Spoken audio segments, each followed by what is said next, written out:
Chapter 253, Menunggu. Karena kesal dengan Dewa Petir, Wukong mengikatnya ke sebuah pohon yang bersalju dalam keadaan tubuh yang terbalik. Dia diikat dengan tali berlapis kekuatan Qi milik Wukong yang tak mudah dilepaskan oleh Kaisar Langit sedikitpun. Hanya orang yang setara atau lebih kuat dari Wukong yang bisa lepas dari tali tersebut. Tak peduli seberapa kuat Dewa Petir memberontak, karena kesenjangan kekuatan dia tak bisa lepas dari ikatan tersebut. Dia terpaksa menunggu Wukong memaafkannya, atau menunggu Panglima Tian Feng datang membawa pasukannya. Sayangnya orang yang dia tunggu tak kunjung datang, hingga mentari di dimensi es lenyap ditelan kegelapan malam. "Sampai kapan kita menunggu?" tanya Xiao Tian. 6 jam telah terlewati, tapi Panglima Tian Feng beserta pasukannya tak kunjung datang. Anehnya tak ada iblis yang datang menyerang kemari, apakah karena kehadiran Dewa Kera? Pikir Xiao Tian.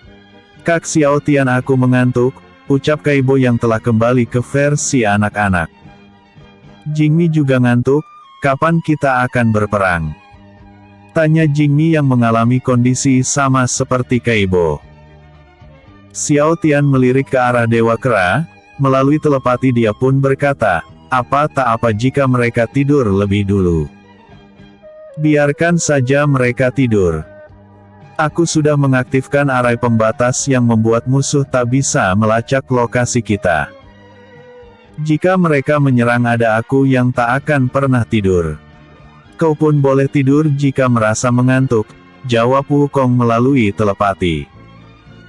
"Begitu ya, baiklah," sambung Xiao Tian melalui telepati. Setelah mendapat jawaban Wukong, Xiao Tian kembali menatap Kaibo dan Jingmi. "Tidurlah, kalian sudah terlalu lama menahan teknik perubah rupa. Tentu saja kalian begitu lelah tak seperti biasanya. Akan kubangunkan jika sudah saatnya nanti," ucap Xiao Tian sambil mengelus kepala Jingmi dan Kaibo. "Baiklah kalau begitu," sambung Kaibo dengan mata yang terlihat mengantuk. "Jingmi tidur dulu ya," ucap Jingmi sambil berjalan sempoyongan. "Ngomong-ngomong di mana kami harus tidur?" tanya Kaibo sambil menatap Xiao Tian. "Tidur saja di dekat Kak Huang Li dan Kak Jiali." Meski Raja Iblis Lai Bao terlihat menakutkan, dia masih berada di dalam kendali Kak Huang Li. "Kalian bisa tidur di sekitar bulu-bulunya untuk menghangatkan diri," jawab Xiao Tian sambil menatap Kaibo dan Jingmi. "Baiklah, kami tidur duluan Kak Xiao Tian," ucap Kaibo sambil berjalan sempoyongan. "Selamat malam Ayah Xiao Tian, Jingmi tidur duluan ya." "Hoam," ucap Jingmi sambil menguap. Setelah Kaibo dan Jingmi telah tertidur di dekat Huang Li dan Putri Jiali yang tertidur duluan di dekat Raja Iblis Lai Bao versi cita raksasa, Xiao Tian menyuruh semua orang yang masih membuka mata untuk berkumpul. "Apakah ada sesuatu yang penting, Pangeran?" tanya Taiwu sambil menatap Xiao Tian. "Apakah perangnya akan dimulai, atau kita harus menunda peperangannya?" tanya Jenderal Tai Long sambil memberi hormat. "Apakah kau tahu kenapa Panglima Tian Feng tak kunjung datang, Pangeran?" tanya Jenderal Huang Cheng sambil memberi hormat. "Aku tak tahu alasan dibalik lamanya Panglima Tian Feng datang kemari, mungkin dia sengaja datang lebih lambat agar kita bisa beristirahat terlebih dahulu," jelas Xiao Tian sambil menatap Jenderal Huang Cheng. "Kemungkinan besar perang akan ditunda hingga besok pagi, untuk sementara suruh semua beristirahat agar stamina kita tetap terjaga hingga bisa menyerang musuh dengan sekuat tenaga," sambung Xiao Tian sambil menatap Jenderal Tai Long. "Waktu telah berganti malam, terlalu berbahaya jika kita pergi berperang tanpa beristirahat. Dewa Kera telah mengaktifkan arai pembatas tanpa sepengetahuan kita. Alasan kenapa iblis tak menyerang kemari yaitu karena arai tersebut dapat menyembunyikan hawa keberadaan kita. Selagi kita tak jauh dari tempat Dewa Kera berada, kita akan aman. Sampai Panglima Tian Feng turun dari atas langit, kita semua sebaiknya tidur dulu. Tidurlah dengan nyenyak, jangan khawatirkan serangan musuh. Dewa Kera telah memberitahuku melalui telepati bahwa dia tak memerlukan tidur di tingkat kultivasinya yang saat ini. Ucap Xiao Tian sambil menatap semua orang. Begitu ya, baiklah, terima kasih atas petunjuknya, jawab Jenderal Tai Feng sambil memberi hormat. Kalian dengar itu? Tidurlah hingga fajar tiba. Tak perlu memikirkan serangan musuh, kalian akan aman selagi Dewa Kera ada di sini. Ingat, tak ada yang boleh mabuk sebelum berperang. Istirahat yang cukup agar kita bisa meraih kemenangan. Ucap Jenderal Taizong sambil menatap pasukannya. Baik Jenderal. Ucap para prajurit sambil memberi hormat. Kalian juga tidurlah, lakukan seperti yang dikatakan Jenderal Taizong, ucap Jenderal Tai Feng sambil menatap pasukannya. Baik Jenderal. Ucap para prajurit sambil memberi hormat. Kalian mengerti tugas kalian saat ini kan? Ucap Jenderal Tai Long sambil menatap pasukannya. Siap, mengerti. Ucap para prajurit sambil memberi hormat. Kalian juga tidurlah senyaman mungkin, tapi tak ada yang boleh tidur di dekat putriku. Kalian mengerti? Ucap Jenderal Huang Cheng sambil menatap pasukannya. Siap, mengerti. Jawab para prajurit. Para jenderal beserta pasukannya langsung membubarkan diri untuk tidur. Tapi Huan Ran, Tai Wu, Si Gendut, Sui Yan serta ketiga bangsa siluman masih membungkuk menghadap Xiao Tian. Kenapa kalian tak ikut tidur? Tanya Xiao Tian sambil menatap semua orang. Kami para bangsa siluman tak memerlukan tidur. Jadi kami memutuskan untuk berjaga di sekitar yang mulia agar dapat menjamin keamananmu, jawab Raja Siluman Rubah Merah sambil memberi hormat. Terserah kalian mau melakukan apa, kalau memang kalian tak memerlukan tidur. Lebih baik kalian berpencar untuk membantu Dewa Kera mengawasi semua orang sambil memastikan keamanan mereka, sambung Xiao Tian sambil menatap para siluman. Baiklah Yang Mulia Maharaja Xiao Tian, ucap para siluman rubah dan siluman rusa sambil memberi hormat. Kalau begitu kami pamit undur diri, Dewa Obat Xiao Tian, ucap para siluman harimau sambil memberi hormat. Setelah para siluman membubarkan diri, Suyan dan yang lainnya masih tetap duduk di hadapan Xiao Tian. Karena masih bingung dengan apa yang dilakukan mereka, Xiao Tian pun kembali bertanya kepada mereka. Aku mengerti alasan para siluman berdiam diri tadi, tapi apa alasan kalian tetap duduk di sini? Tanya Xiao Tian sambil menatap semua orang. Aku hanya melakukan tugasku, Pangeran. Sebagai seorang pengawal tak boleh terlalu jauh dari tuannya, jawab Tai Wu sambil memberi hormat. Baiklah, ku terima alasanmu. Bagaimana dengan kalian berdua? Tanya Xiao Tian sambil menatap Si Gendut dan Suyan. Begini, apakah Raja Iblis itu tak akan mengamuk di saat kita tertidur? Ucap Suyan dan Si Gendut sambil melirik ke arah Raja Iblis Lai Bao. Tenanglah, dia tak akan mengamuk. Dewa Wera bersikap biasa saja sejak tadi. Tak memberi peringatan soal Raja Iblis Lai Bao. Jadi bisa dipastikan kalau dia tak akan lepas kendali walau kalian tidur di dekatnya, sambung Xiao Tian sambil menatap Suyan dan Si Gendut. Begitu ya, kalau begitu aku bisa tidur dengan damai, sambung Si Gendut sambil menghela napas. Ia tidur saja dengan damai, tapi jangan terlalu damai hingga tak bisa bangun lagi, sambung Xiao Tian sambil tersenyum. Ah, guru ini bisa saja, kalau tak bangun lagi berarti aku mati dong. Hehe, ucap Si Gendut sambil tertawa pelan menatap Xiao Tian. Lalu apa alasanmu berada di sini, Huan Ran? Tanya Xiao Tian sambil menatap Huan Ran. Aku hanya ingin dekat dengan Mas Endut. Tak ada alasan lain. Aku di sini karena dia tetap di sini, ucap Huan Ran sambil memalingkan wajah dengan pipi yang memerah. Hai, enaknya si gendut. Bisa memperoleh kehangatan serta perhatian dari wanita secantik Huan Ran. Andai Liang Su ada di sini mungkin aku pun bisa bernasib seperti Suyan. Atau mungkin juga tidak, lagi pula hubungan kami terlalu rumit. Liang Su sedang apa ya? Dewa Kera telah membantu menyembuhkannya, tapi dia malah semakin lupa akan jati dirinya. Semoga saja tak ada yang menyerang kerajaan petir di saat kami sedang di sini, pikir Su Yan sambil menatap langit malam. Sekarang sudah malam, sudah saatnya kita tidur. Ayo kita tidur di pojok sebelah sana, ucap si gendut sambil menarik tangan Huan Ran. Dewa Kera, tak bisakah kau lepaskan aku dari ikatanmu ini? Aku mulai pusing dan mual karena terus menggantung dengan keadaan terbalik, ucap Dewa Petir sambil memasang wajah memelas. Kalau mau muntah, muntah saja. Masih untung aku menggantungmu dalam keadaan terbalik. Atau kau mau lehermu yang kugantung?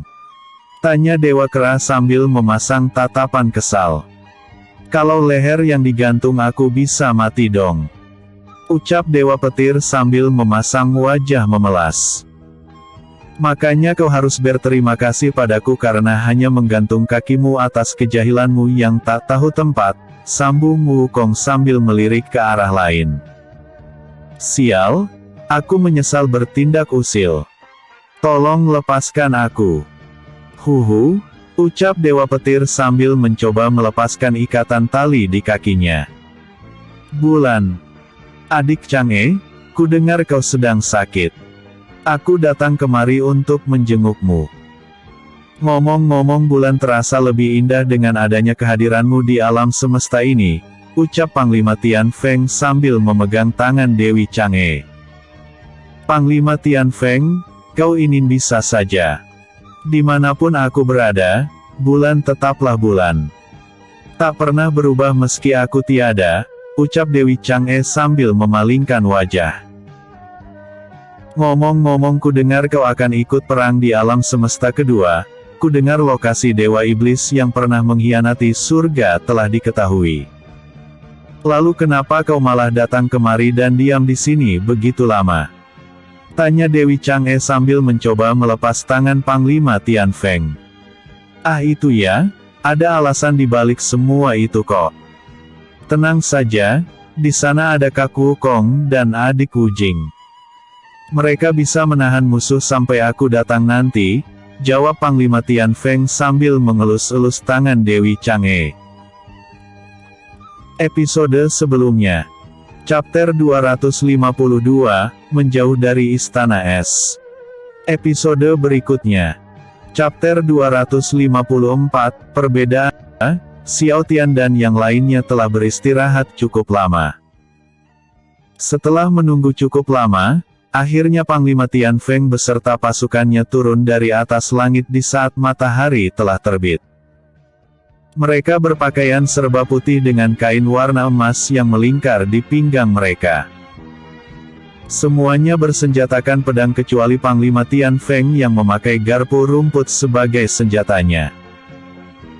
Ketika masih berada di ketinggian 1000 kaki dari daratan es, Panglima Tian Feng melompat turun dari atas awan meninggalkan ribuan pasukannya yang masih berdiri di atas awan. Halo Kak Wukong. Halo adik Wu Jing, apa kalian tidur nyenyak malam ini? Tanya Panglima Tian Feng sambil berjalan mendekati mereka. Apa saja yang kau lakukan kakak kedua? Kami menunggumu begitu lama, gara-gara kami terpaksa menunda penyerangan, jawab Wu Jing sambil menatap Panglima Tian Feng. Ah tak ada, aku sengaja datang lebih lambat agar semua orang cukup beristirahat, jawab Panglima Tian Feng sambil memalingkan wajah. Jawab yang benar gendut. Aku yakin kau menyembunyikan sesuatu, setidaknya tatap mata kami saat sedang berbicara, sambung Wukong sambil memegang kerah pakaian Panglima Tianfeng.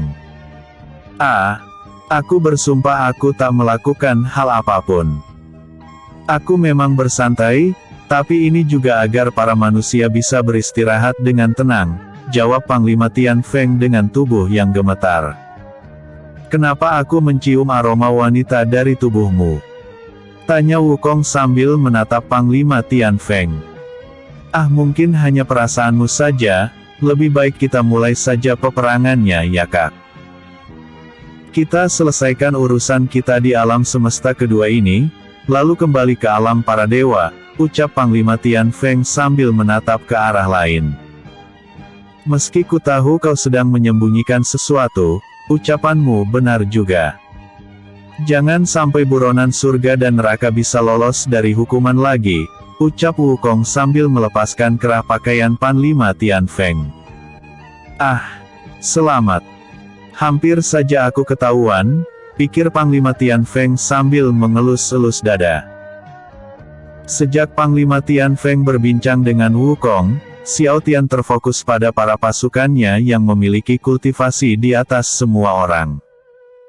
Kultivasi setiap pasukan langit berada pada tingkat pendekar alam langit. Sedangkan sejak awal Wukong dan dewa yang lainnya hanya menunjukkan kultivasi mereka hingga pendekar alam naga. Itu pun sudah berada jauh di atas tingkatan kultivasi Xiao Tian dan kawan-kawannya yang saat ini kebanyakan baru mencapai tingkat pendekar alam roh ke bawah. Secara berurutan, tingkatan kultivasi setelah dewa petarung adalah, pendekar alam ilusi, pendekar alam roh, pendekar alam bis, pendekar alam mortal, pendekar alam naga, pendekar alam fana, pendekar alam angin, pendekar alam langit, pendekar alam peri, pendekar alam surga, pendekar alam immortal, hingga pendekar alam dewa.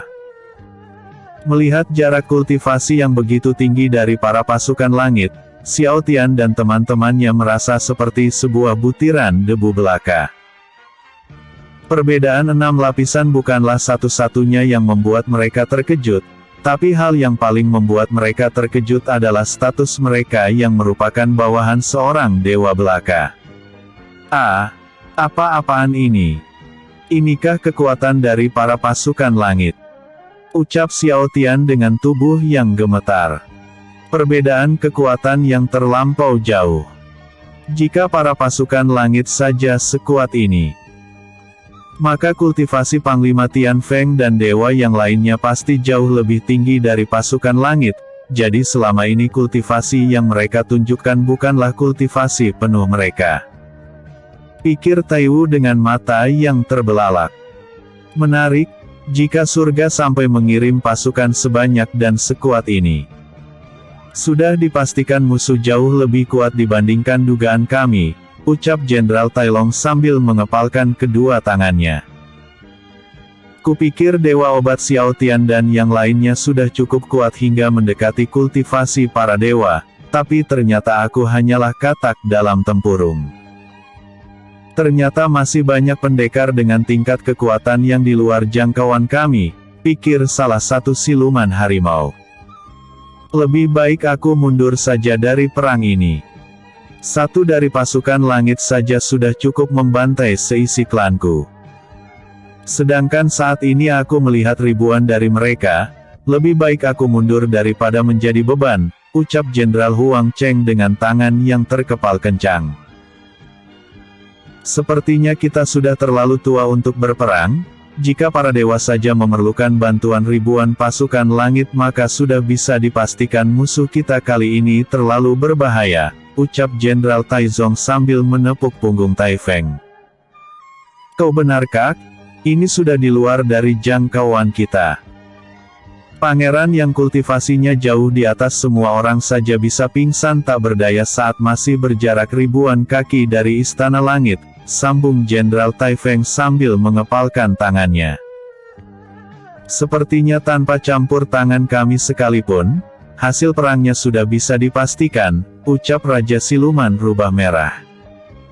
Iya, kau benar, sambung Raja Siluman Rusa. Perang ini akan dimenangkan, ucap Jenderal Tailong, oleh Kerajaan Petir. Ucap semua jenderal beserta para raja siluman. Bisakah kau suruh bawahanmu untuk menyembunyikan kultivasi mereka? Bentak Wukong melalui telepati sambil menatap Panglima Tian Feng dengan tatapan serius. Maaf kakak, mereka sangat sulit diatur. Aku sudah mengatakan semuanya kepada mereka tapi mereka tak mau mengerti dan terus menunjukkan kultivasi mereka, jawab Panglima Tian Feng dengan keringat dingin yang mengalir di dahinya. Kalau begitu, biar aku yang bicara pada bawahanmu. Akan kubuat mereka mengerti dengan caraku, ucap Wukong sambil melompat tinggi menuju para pasukan langit. Tunggu kak. Kau tak boleh mendekati pasukanku, ucap Panglima Tian Feng sambil melompat tinggi mengejar Wukong. Hei adik Wu Jing. Sekarang kan, Panglima Tian Feng telah kembali. Bisakah kau lepaskan ikatanku? Aku sangat lelah bergelantungan semalaman, ucap Dewa Petir sambil mengeluarkan air mata. Maafkan aku Dewa Petir, tali di kakimu itu dilapisi oleh kekuatan ki milik kakak pertama. Aku mana mungkin bisa melepaskannya tanpa persetujuan darinya, untuk sementara nikmati saja hukumanmu ini, jawab Wu Jing sambil menatap mata Dewa Petir. Nikmati matamu. Aku bergelantungan semalaman di pohon bersalju yang dinginnya tak terkira, sedangkan tali ini mencegahku menggunakan kekuatan ki. Sebelum tali ini terlepas dariku, aku akan terus merasa dingin tahu. Pusing, dingin, mual. Bagian mana yang bisa ku nikmati? Huhuhu, bentak Dewa Petir sambil tergantung terbalik di atas pohon bersalju. Setidaknya kau masih dibiarkan hidup, lagi pula ini kan akibat dari kejahilanmu yang tak tahu tempat, ucap Wu Jing sambil menatap mata Dewa Petir. Di atas awan. Hei, bisakah kalian sembunyikan kultivasi kalian? Apa kalian tahu? Gara-gara kalian semua, nyali para manusia langsung menciut hingga tak ingin ikut berperang lagi. Bentak Wukong sambil menodongkan tongkat emasnya. Cih, tanpa bantuan para manusia pun, kita pasti bisa meringkus para iblis hina itu, ucap salah satu prajurit langit dengan tatapan angkuh Mia. Benar, kami tak perlu membawa beban dalam pertarungan ini. Biarkan mereka diam dan menonton keberhasilan kita. Lagi pula dengan kekuatan kita saja, sekte iblis beserta dewa-dewa sesat itu pasti bisa dihancurkan. Meski Dewa Iblis Yon Heng ada bersama mereka, kita pasti bisa mengalahkannya karena kultivasinya pasti tak akan semengerikan dulu, sambung salah satu pasukan langit yang lainnya. Kalian ini. Di saat Wukong ingin memukul kepala salah satu prajurit dengan tongkat saktinya, Panglima Tian Feng muncul di depan pasukannya itu lalu langsung menahan tongkat tersebut dengan garpu rumputnya. Tunggu Kak Wukong. Apa yang mereka katakan memang benar, lebih baik kita saja yang membereskan semua iblis itu. Tak perlu campur tangan manusia. Lagi pula buku takdir telah lama berubah sejak kehadiran tiga dewa sesat itu, ucap Panglima Tian Feng dengan keringat dingin di dahinya. Bagus Panglima, buatlah Dewa Kera mengerti, ucap para pasukan langit sambil menatap Panglima Tian Feng dengan tatapan tajam. Kak Wukong, tolong biarkan saja mereka. Toh kultivasi mereka sudah terlanjur ketahuan. Percuma saja menyembunyikannya sekarang. Benar kan?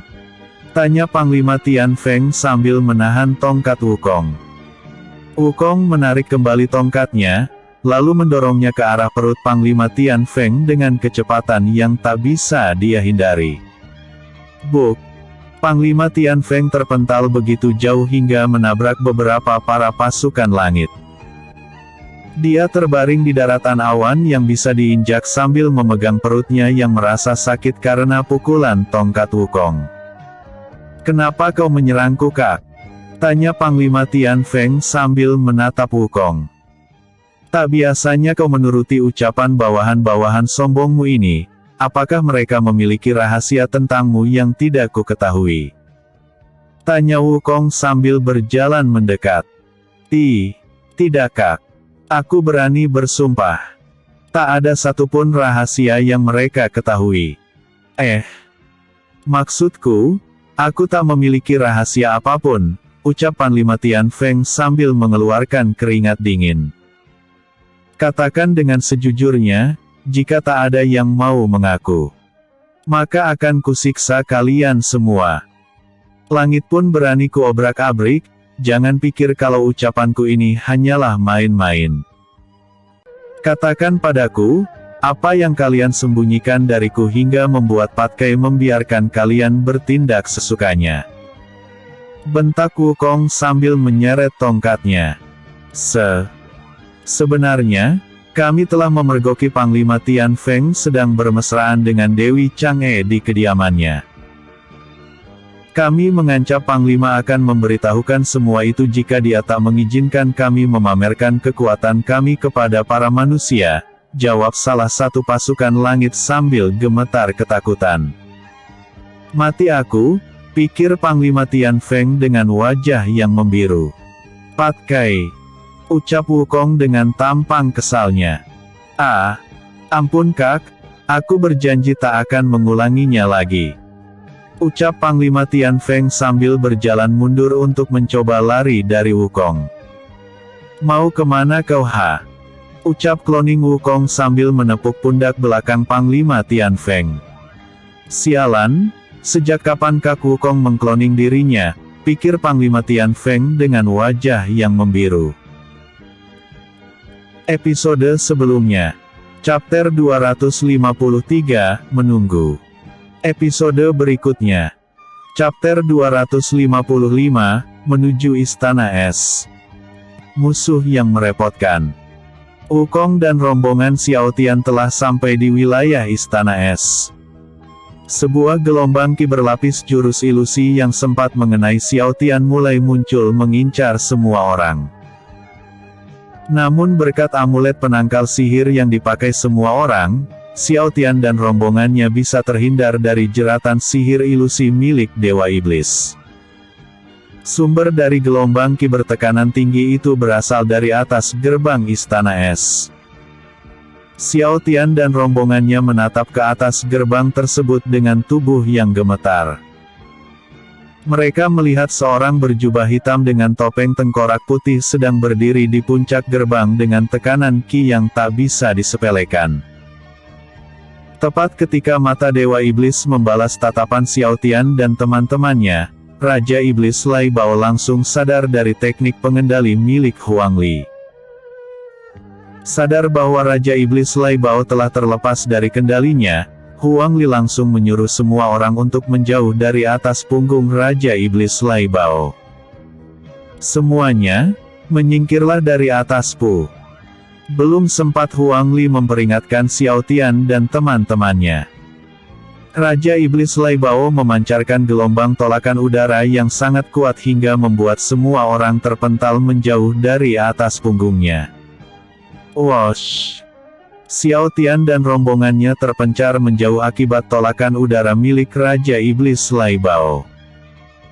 Semuanya mengalami luka dalam yang terbilang parah karena tak menganggap Raja Iblis Lai Bao sebagai ancaman. Sial! Sial! Sial! Sial! Beraninya kalian menjadikanku sebagai tunggangan. Tak bisa dimaafkan, benar-benar tak bisa dimaafkan. Akan kukuliti kalian hidup-hidup. Raja Iblis Lai Bao menyusut hing berukuran seperti manusia dewasa. Meski ukuran tubuhnya mengecil, kekuatannya tak menurun justru semakin meningkat. Mata kuningnya memerah, bulunya pun ikut memerah. Kini dia terlihat seperti seekor manusia citah dengan warna dominan merah. Aura hitam keluar di sekujur tubuhnya, hawa membunuh yang begitu kuat pun turut terpancar keluar dari seluruh bagian tubuhnya. Menyebalkan, sungguh menyebalkan. ucap Raja Iblis Lai Bao dengan ekspresi wajah yang begitu marah dan kesal. Di saat Xiao Tian dan rombongan dibuat repot oleh Raja Iblis Lai Bao yang tiba-tiba mengamuk, Wukong dan para pasukan langit terfokus pada Dewa Iblis Yong Heng yang berani menampakkan diri tanpa pengawalan sedikitpun. Lama tak bertemu, Dewa Kera, ucap Dewa Iblis Yong Heng. Dewa Iblis Yong Heng, aku tak tahu kalau kau berani menunjukkan diri tanpa merasa ragu sedikitpun. Ngomong-ngomong, kenapa kau hanya seorang diri? Kemana semua antek-antekmu? Mana 3 dewa sesat yang berlindung di bawah naunganmu? Tanya Wukong sambil menatap Dewa Iblis Yong Heng. Maksudmu 3 dewa konyol itu? Hahaha. Aku tak tahu mereka dari mana, berani memanfaatkan Lan Bing dan beberapa Raja Iblisku. Bukan hanya itu, mereka juga menawarkan bantuan untuk memperkuat kultivasiku. Tanpa rasa takut mereka mengajukan syarat kepadaku. Mereka pikir aku masih tak berdaya karena tak bisa menggerakkan tubuhku. Tapi mereka salah besar, meski kultivasiku telah dilumpuhkan. Dan beberapa teknik rahasiaku telah kau segel sepenuhnya, aku tetaplah pendiri dari Sekte Iblis. Semua Raja Iblis patuh terhadapku, mereka menganggapku sebagai ayah kandung mereka sendiri. Mengajukan syarat kepadaku, sama saja menggali kuburan mereka sendiri. Apakah kau ingat kemampuan hebat yang bisa membuatku bisa sekuat dulu? Tanya Dewa Iblis Yong Heng. Jangan bilang kalau kemampuanmu itu telah.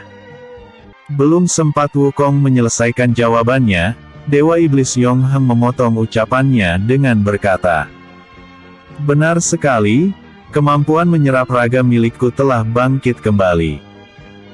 Awalnya aku pikir salah satu kemampuan yang sempat kau segel ini tak akan bisa kembali hingga seluruh Kaisar Iblis bangkit. Tapi siapa sangka kalau manusia yang memiliki kemampuan ras iblis telah menjadi vampir. Hingga menjadi makhluk langka yang darahnya bisa digunakan untuk menghilangkan semua segel kemampuan. Vampir berseker, ucap Wukong dengan mata terbelalak. Benar sekali, satu-satunya jenis langka yang sanggup menggemparkan dunia. Sayangnya kau gagal mengenali hal itu. Padahal vampir itu sedang berada di pihakmu saat ini, jelas Dewa Iblis Yong Heng. Siapa vampir yang kau maksud? Tanya Wukong. Orang yang dia maksud adalah Jenderal Tai Long. Aku tahu kalau dia telah menjadi vampir sejak insiden vampir generasi keempat terjadi di Kerajaan Petir. Tapi tak tahu kalau dia merupakan jenis langka yang telah lama dicari oleh kaum iblis. Sejak awal aku tahu dari istriku bahwa Jenderal Tai Long telah menjadi vampir. Tapi tak tahu kalau sebelum menjadi vampir dia merupakan pengguna teknik berseker yang telah lama hilang dari alam semesta, jelas Dewa Petir sambil menepuk pundak Wukong. Begitu ya, tak heran kau berani menghadapiku sendiri. Sepertinya kau telah menyerap 3 dewa sesat serta seluruh antek-antekmu, sambung Wukong sambil menatap Dewa Iblis Yong Heng. Benar sekali. Aku telah menyerap mereka semua. Kini Sekte Iblis telah tiada. Hanya ada Dewa Iblis Yong Heng saja. Ingatlah itu baik-baik, ucap Dewa Iblis Yong Heng sambil memancarkan hawa membunuh yang begitu kuat.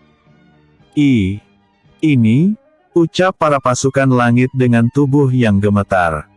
Kenapa kalian diam saja?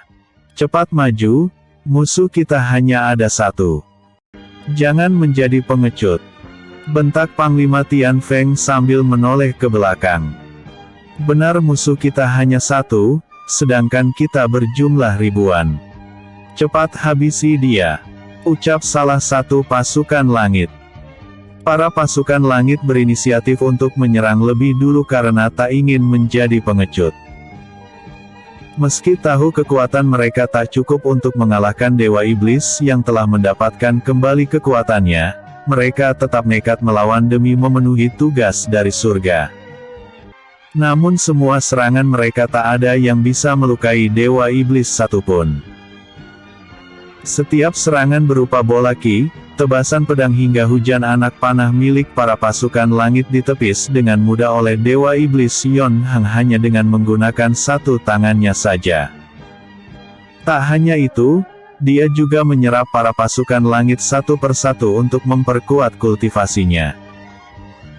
Gerakannya begitu cepat hingga membuat para pasukan langit tak bisa menghindari serangan balik Yong Heng yang menelan abis raga mereka setiap kali telapak tangannya berhasil menyentuh kulit mereka. Sial, ini sangat buruk. Gerakannya terlalu cepat, kalau begini terus kita akan menjadi target berikutnya, ucap Panglima Tian Feng sambil mencoba mengikuti gerakan Dewa Iblis Yong Heng yang sedang menyerap pasukannya satu persatu. Tenanglah kakak kedua, kemampuan menyerap raga milik Dewa Iblis Yon Heng memang cukup mengerikan. Tapi itu tak akan berefek pada kita. Dia hanya bisa menyerap bangsa iblis manusia hingga para dewa yang berasal dari kaum selain ras siluman. Itulah alasan lain mengapa hanya Kak Wukong yang bisa seimbang melawan Dewa Iblis Yong Heng. Ketika Wukong dan yang lainnya masih bertarung dengan Dewa Iblis di atas udara, Raja Iblis Lai Bao masih mengamuk tak terkendali hingga membuat Xiao Tian beserta kawan-kawannya babak belur. Meski kultivasiku jauh berada di bawah kalian, aku bisa meningkatkan kultivasiku ketika aku sedang marah. Inilah akibat yang kalian terima karena telah membuatku marah. Aku paling benci kekalahan, dan kau adalah alasan di balik ketidakberdayaanku. Jika kau tak menggunakan relik pengendali jiwa, aku pasti sudah mengamuk seperti sekarang, ucap Raja Iblis Lai Bao sambil mencekik leher Huang Li. Sial, kenapa bisa menjadi seperti ini? Kupikir semuanya akan berjalan lancar, hanya Dewa Petir yang bisa menyelamatkan kami saat ini. Tapi dia sedang direpotkan oleh Dewa Iblis yang kekuatannya jauh di luar jangkauanku. Mau tak mau aku harus menggunakan cara lama, pikir Xiao Tian sambil terbaring lemas.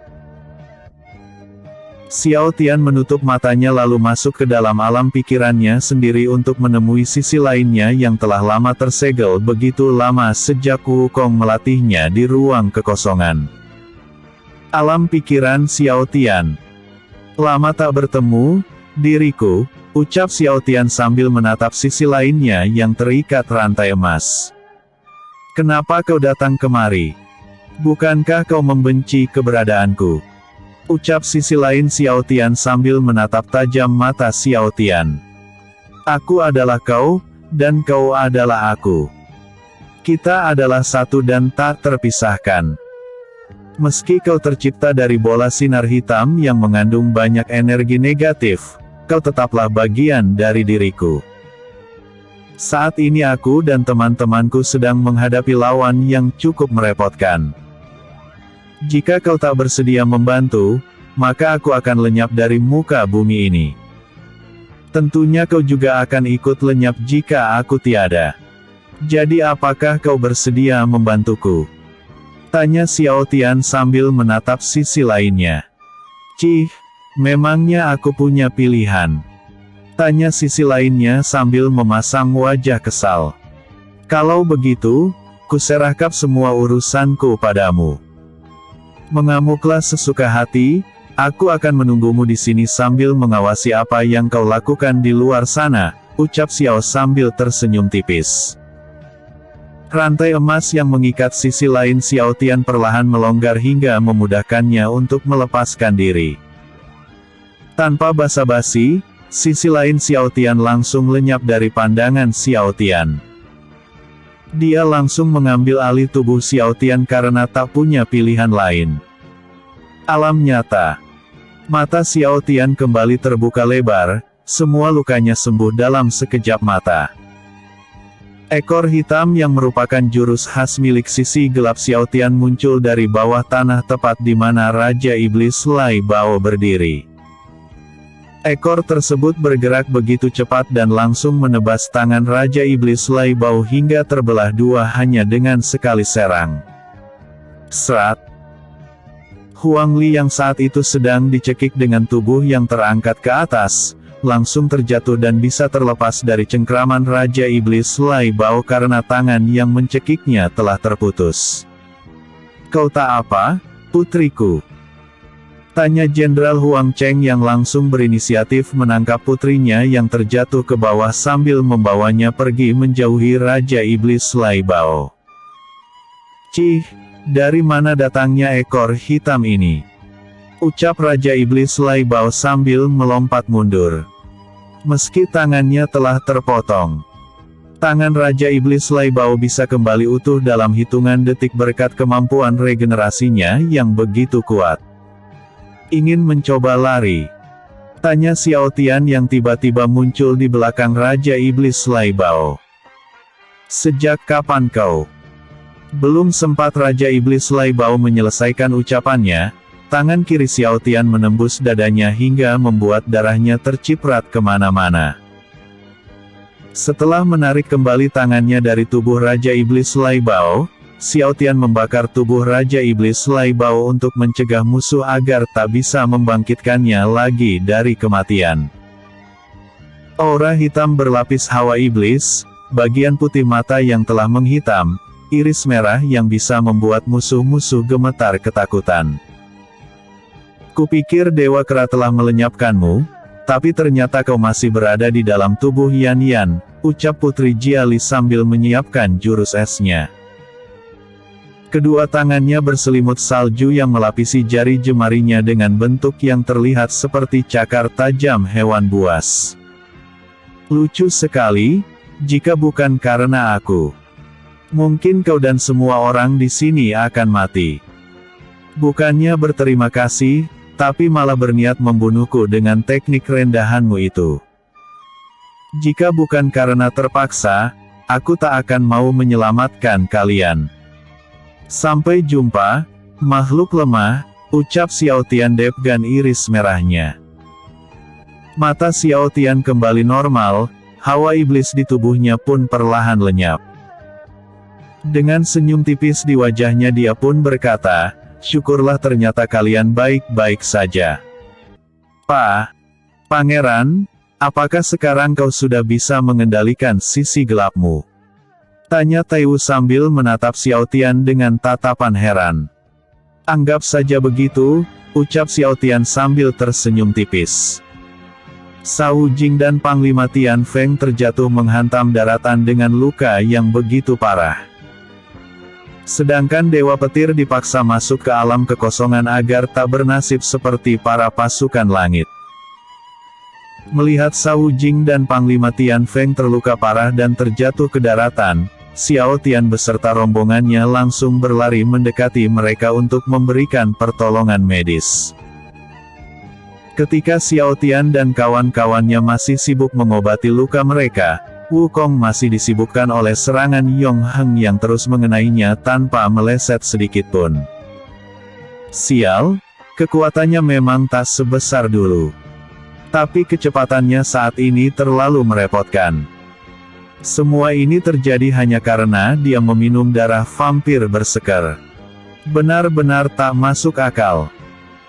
Untung dia mendapatkan kecepatan ini di masa sekarang. Aku tak bisa membayangkan apa yang terjadi jika kekuatannya yang dulu dikombinasikan dengan kecepatannya yang sekarang. Syukurlah ternyata kemampuannya belum pulih sepenuhnya.